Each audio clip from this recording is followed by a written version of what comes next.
ఎవరికైతే యుక్త వయస్సు వచ్చి అంటే వివాహం చేసుకోవడానికి కావాల్సినటువంటి వయసు వచ్చినప్పటికి కూడా సంబంధాలు కుదరడం లేదు, పెళ్లి కావడం లేదు అని బాధపడుతున్నటువంటి వారు ఉన్నారో వారందరికి కూడా త్వరగా సంబంధాలు కుదరడానికి, మంచి సంబంధాలు రావడానికి ఉపకరించేటువంటి ఒక మంచి పరిహారాన్ని ఈరోజు మనం తెలుసుకునేటువంటి ప్రయత్నం చేద్దాం. వీటికి ఉపయోగపడేటువంటివి ఆశ్చర్యకరంగా గవ్వలు. ఏవేవైతే సముద్రం నుంచి ఉత్పన్నమవుతాయో అవన్నీ కూడా లక్ష్మీదేవికి తోడబుట్టినటువంటివి. ఎందుకంటే అమ్మవారు పుట్టిన సాగరంలో కదా, ఎందుకని అమ్మవారికి తోడబుట్టినటువంటి వస్తువులు అవుతాయి. అందుకని అలాంటి సముద్రంలోంచి వచ్చిన గవ్వలు కూడా మనకి శుభప్రదమైనటువంటివి. గవ్వలు ఎప్పుడు కూడా ఎవరి దగ్గర నుంచి ఊరికినే తెచ్చుకోకూడదు. ఊరికే కనుక గవ్వలు తెచ్చుకున్నట్లయితే వారి ఇంట ఉండేటువంటి దరిద్రం అంతా కూడా మనకి పడుతుంది. అందుకని ఇప్పుడు కూడా గవ్వలు డబ్బులిచ్చే తెచ్చుకోవాలి. ఆ గవ్వల్లో కూడా మీకు తోచిన గవ్వలు ఏవైనప్పటికీ కూడా ఒక 3 గవ్వలు తీసుకోండి. మచ్చలున్నవైనా పర్వాలా, తెల్లవైనా పర్వాలా, ఎటువంటి గవ్వలైనా పర్వాలా, ఒక 3 గవ్వలు తీసుకోండి. ఇది ఎప్పుడు చేసుకోవాలి ఈ పరిహారాన్ని? అమావాస్య దాటిన తర్వాత వచ్చేటువంటి మొట్టమొదటి గురువారం రోజున, అమావాస్య దాటిన తర్వాత వచ్చేటువంటి మొట్టమొదటి గురువారం రోజున పసుపు రంగు బట్టలు ధరించండి. స్త్రీలైనప్పటికీ పురుషులైనప్పటికీ పసుపు రంగు బట్టలు ధరించి 3 గవ్వలు తీసుకొని ఈ 3 గవ్వలు కూడా చక్కగా పసుపు రాసేసి వాటిని ఒక ఇత్తడి పళ్ళెంలో పెట్టి దేవుడి దగ్గర కూర్చోండి. ఇత్తడి పళ్ళెంలో ఈ 3 గవ్వలు కూడా పసుపు రాసేసి పెట్టి వాటిని దేవుడి దగ్గర పెట్టుకుని మీరు హాయిగా ప్రశాంతంగా కూర్చోండి. కూర్చొని ఏం చేయాలి?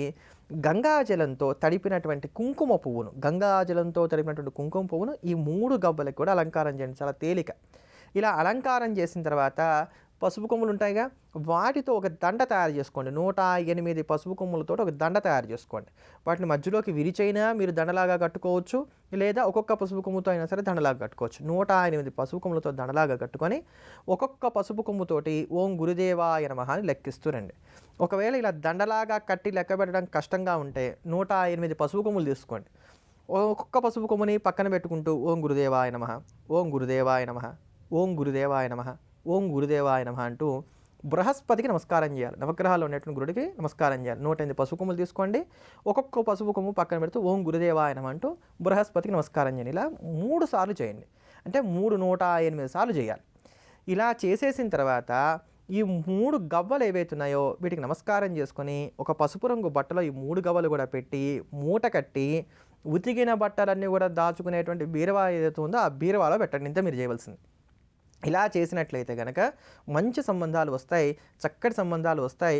ఎవరికైనప్పటికీ, ఏ రాశి వారైనప్పటికీ, ఏ నక్షత్రం వారైనప్పటికీ కూడా త్వరగా సంబంధాలు కుదురుతాయి. జాతకరీత్యా ఏ కొద్దిపాటి యోగం ఉన్నప్పటికీ కూడా ఇది అమోఘంగా మనందరూ కూడా ఉపకరించేటువంటి విశేషమైనటువంటి పరిహారం. 3 గవ్వలు తీసుకోవాలి, వాటికి పసుపు రాయాలి, ఇత్తడి పళ్ళెంలో పెట్టాలి, వాటి ఎదురుకుండా కూర్చోవాలి, గంగాజలంతో తడిపినటువంటి కుంకుమ పువ్వుని వాటిని అలంకారం చేయాలి.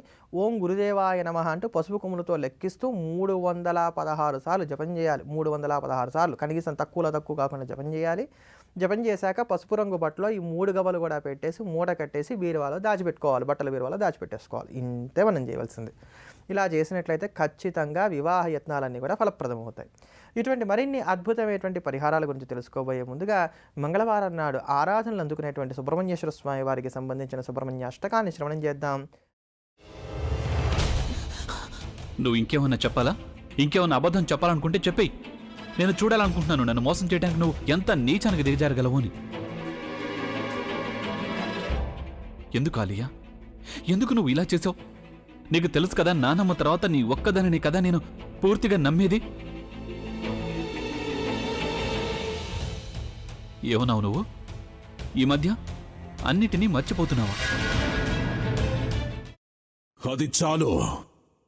వాటిలో ఉన్న శక్తి విషయాన్ని గ్రహించి మనకు వివరిస్తాయి.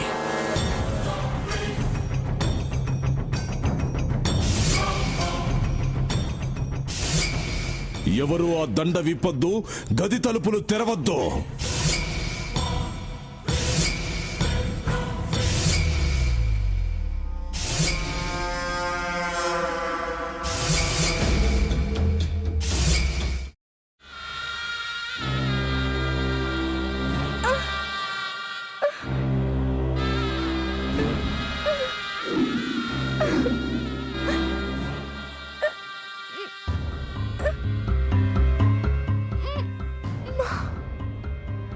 బాబాయ్, వద్దు బాబాయ్, నేను చేయొద్దు బాబాయ్, ప్లీజ్ బాబాయ్.